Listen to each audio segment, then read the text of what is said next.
to be punched in the face, like, respectfully. Are there actually people like this? I hope not.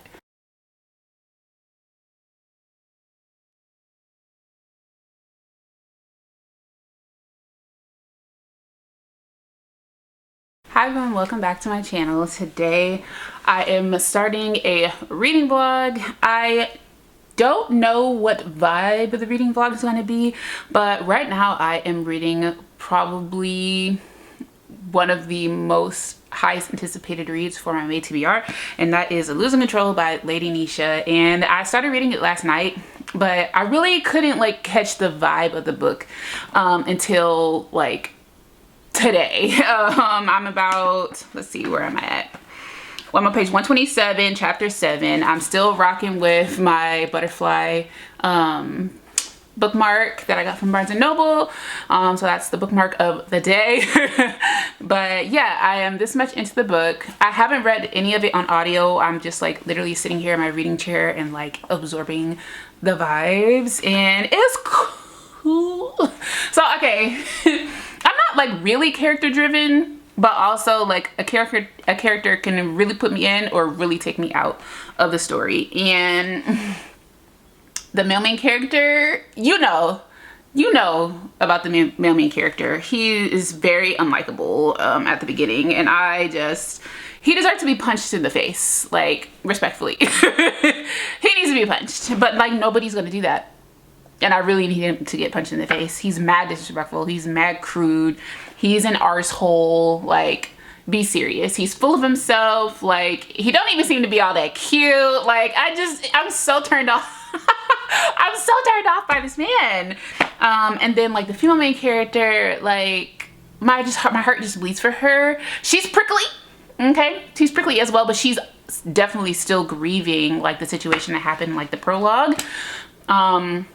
She's still grieving, and like she hasn't healed. She has put forth efforts. I think she goes to like a psychologist or whatever, and she's trying, but she tries in isolation. So like her like connectivity with other people is suffering, or her ability to connect, or her willingness to connect with other people is definitely suffering. But you know, somehow, some way, the female main character and the male main character find themselves in the same space, and that's kind of where I am in the story right now. It is funny. It is funny, and some of it is like, what? Like, absolutely crazy, but I am very much liking it. You guys were not misleading when you said this book was funny, and I'm gonna fly through it. Like I said, I'm on page 127, and I have no plans for the day. My plan is to sit here in this very spot and read this very book. I also have been listening to an e-arc the last couple of days. It is Plus Size Player by Danielle Allen. Now, Anita, have you read CoverGirl Summer? No. If you watch my most recent video, all of my unread books, you know that's on there, and I haven't read it yet. But I don't feel like, from where I am, I think I'm like 50% into the book.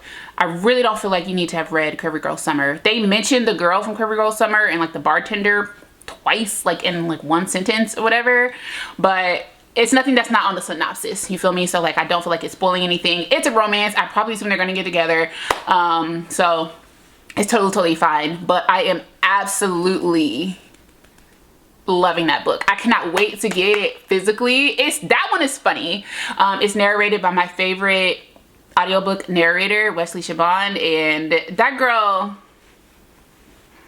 she be having me questioning things. She be having me questioning things. But the female main character is a boss. The male main character got swag. Like, they're a vibe. And they're so respectful of one another. Like, their boundaries are so firm, but they're also like really soft for one another. I'm really liking it, and that is making me like want to read CoverGirl Summer even more. Like, I don't feel like I have to wait till summer to read it, and now I know what I know. That was cool. I also have, I guess this will just be me reading arcs and this, because I could not wait. So I'm reading that one. I also have This Could Be Forever by Emily Liddell. I'm prioritizing that one because that one comes out first. But I have the e-arc for that one. And then I have one more that I've not started reading, so that may or may not make it into this video. So yeah, I guess that'll be that'll be the vibe of me reading arcs and Losing Control by Lady Nisha. And this is my first book from her. We'll see if I'm like vibing with it, but it's just the character, like the character, he makes for good conversation. I will tell you that. But I was telling one of my friends, I was like, this is supposed to be a romance, but I'm really not seeing it because this man is an arsehole and I don't see myself like rooting for him at all, like at all. He's okay, but I am enjoying the reading experience, so that's where I'm at right now with Losing Control.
I am reading Losing Control by Lady Nisha, and I'm a decent ways in, if you can tell, and I'm just over here like giggling my little eyeballs out, right?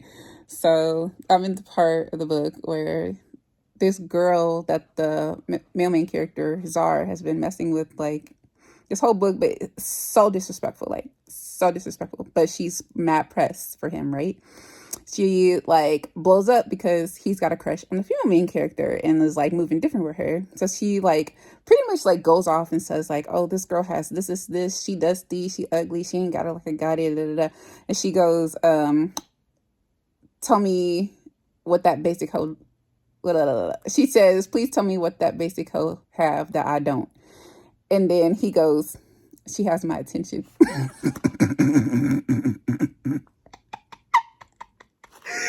Oh shoot, like he's such an asshole, like such an asshole. I ain't even gonna hold you, but that made me laugh because this girl is also unlikable. Like the girl who said that obviously is like unlikable, like, and insecurity issues. Like, what does she have that I don't? Like, why would you ask that?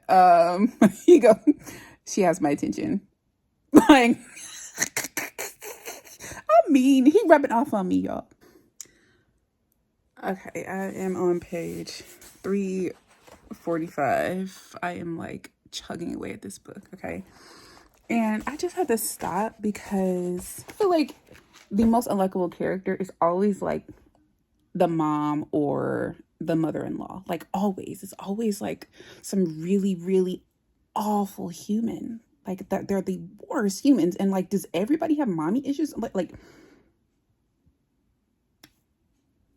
and the things that are like, I want to believe that like this isn't people's realities, but like it's I see it in so many books from so many authors, like the horrendous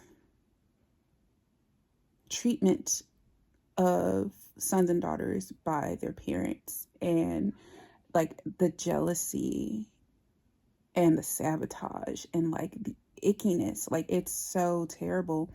And I'm just like, I'm about to have to, the things that are being, I cannot fathom.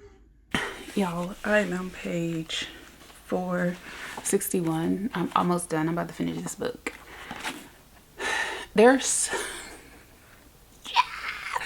so many things that are like upsetting me, like in this last, like since the bookmark right here, like this is where I started reading today, right? Just these pages. There's so many things that have upsetted me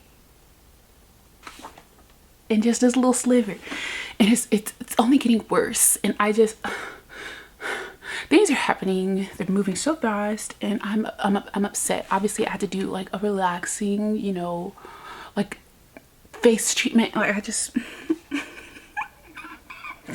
these unlikable characters are they're insufferable. Like it's not someone just like, yeah, you know what, I really, they're not my favorite. Like I don't have, there are no characters like that. It's either like, okay, like I rock with you, or like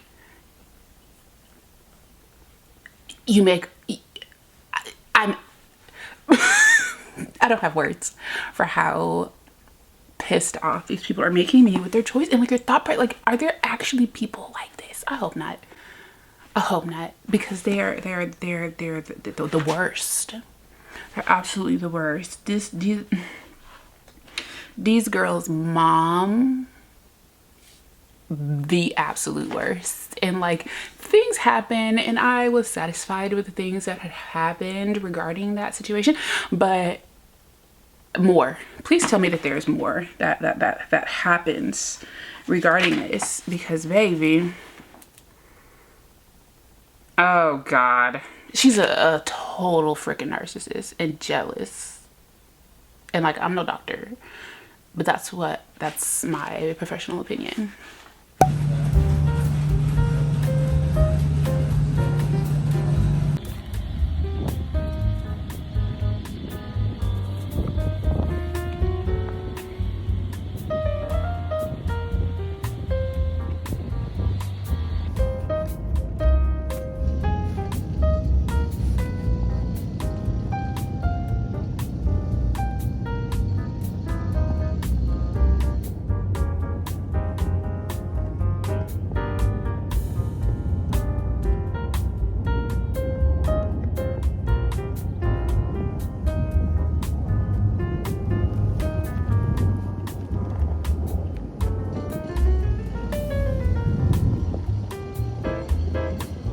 What better way to close out the vlog than to go to Barnes & Noble yet again.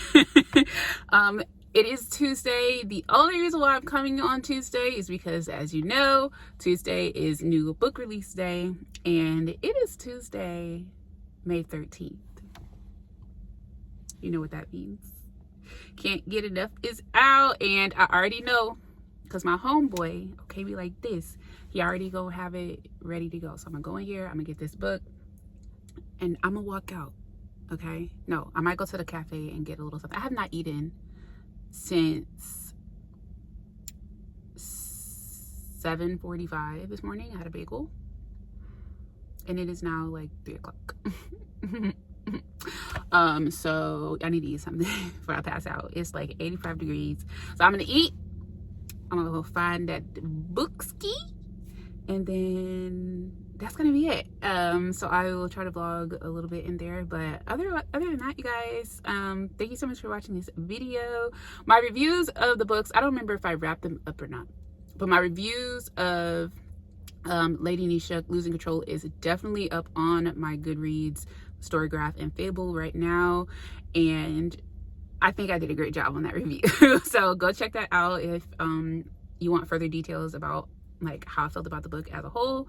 And then the book, my arc for This Could Be Forever, I'm still currently reading that one. I have my Kindle right here too. I am 59% or 56% done with the book. I'm on chapter 28, and this book comes out next Tuesday, so I will be back to the bookstore next Tuesday to buy this book, which kind of gives you like an inkling as to how I am feeling about it. It's so stinking cute and sweet and cozy and fluffy, and like the two main characters are like smitten over each other. Okay, they cannot handle how smitten they are, nor can I, and I just, it's the cutest freaking thing. If you've read Love Radio, like hands down 10 out of 10. You're gonna love this book. If you liked Love Radio, you're gonna definitely like this book. It's not too kiddie. Like, Ebony Liddell does YA romance so freaking well. She handles real life issues without making them too kiddie, and also making them like relatable to like non-young adults. The romance is really, really cute. It's really sweet. Like I said, very swoony. Obviously, it's not going to, well, not obviously. There is no spice, but there's still like passion and chemistry there, and it's so done so well. I'm only 56% done, but I will be picking this up next Tuesday. But anyways, all that to say, I'm going to here. I'm gonna go get Can't Get Enough by Kennedy Ryan. I'm gonna get me a little snacky bite, and then we're gonna head out.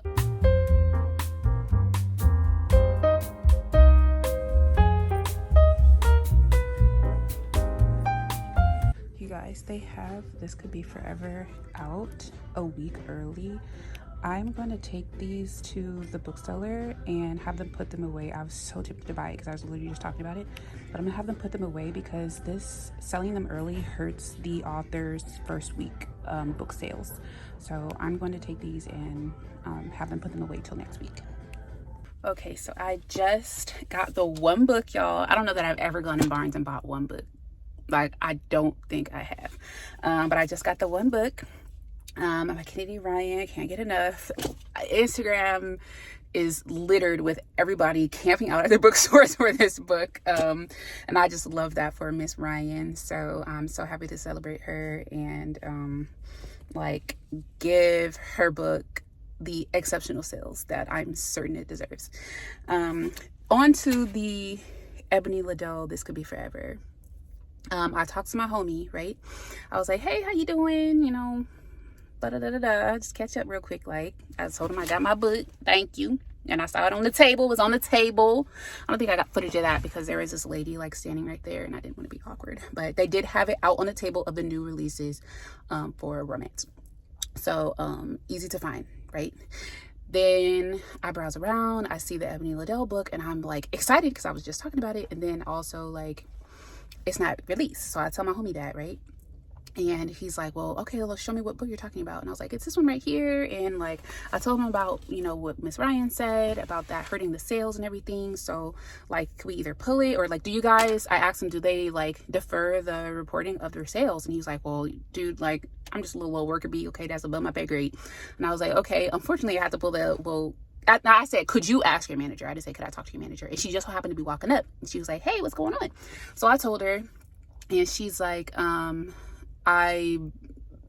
unsure about that. Like, I don't think she understood the question about like reporting the sales. She's like, it might be like an accounting thing. And I was like, okay, no, I'm talking about like the numbers of the books, right? So if you sell 10 books this week and next week the release day comes or whatever, are you going to total those 10 books that you sold this week along with the books that you sold next week when the actual release day happens? She says, oh no, if we sell them this week, then we're reporting those numbers for this week.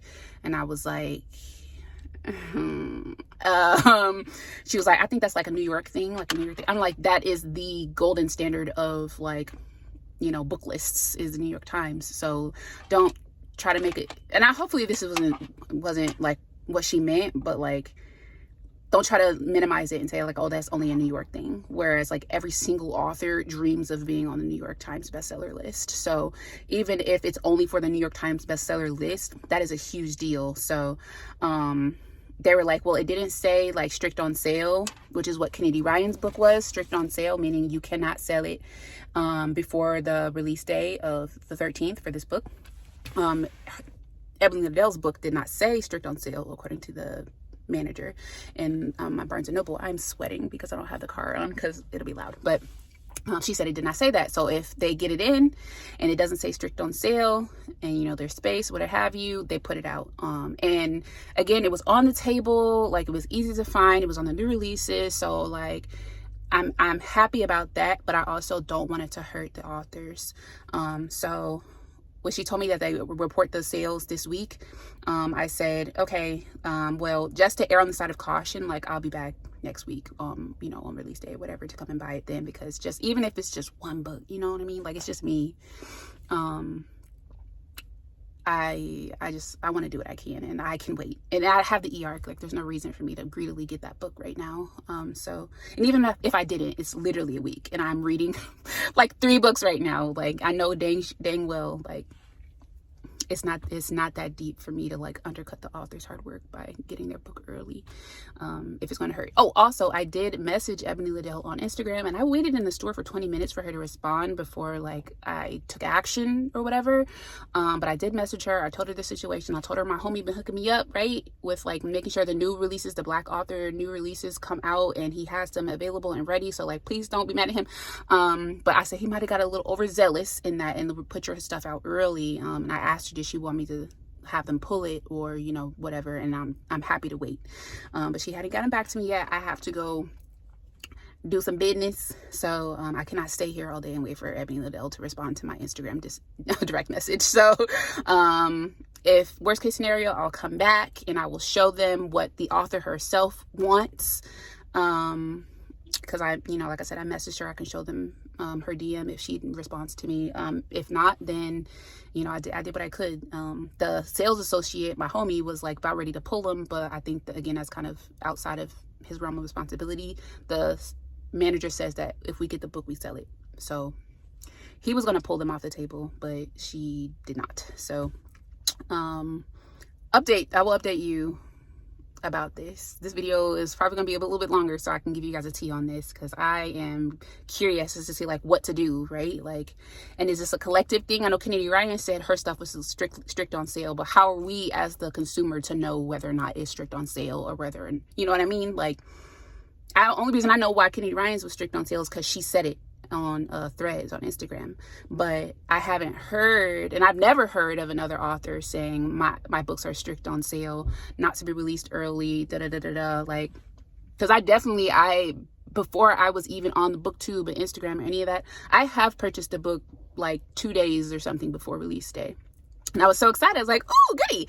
I had no clue that, you know, I was hurting sales, or that I was hurting the authors, like, chances of being on the New York Times bestseller list for selling so many books in their first few weeks or whatever. So now I just feel really badly that I did that, ignorantly, of course, but now that I know better, I can do better. So I will give you guys an update as soon as I get one about this, and I'm gonna turn a day young girl because I'm melting. And that's gonna be the end of the vlog. Thank you guys so much for watching. I hope you enjoyed this video. If you did, please give it a thumbs up and consider subscribing before moving on. Other than that, I will see you all in the next video. Bye.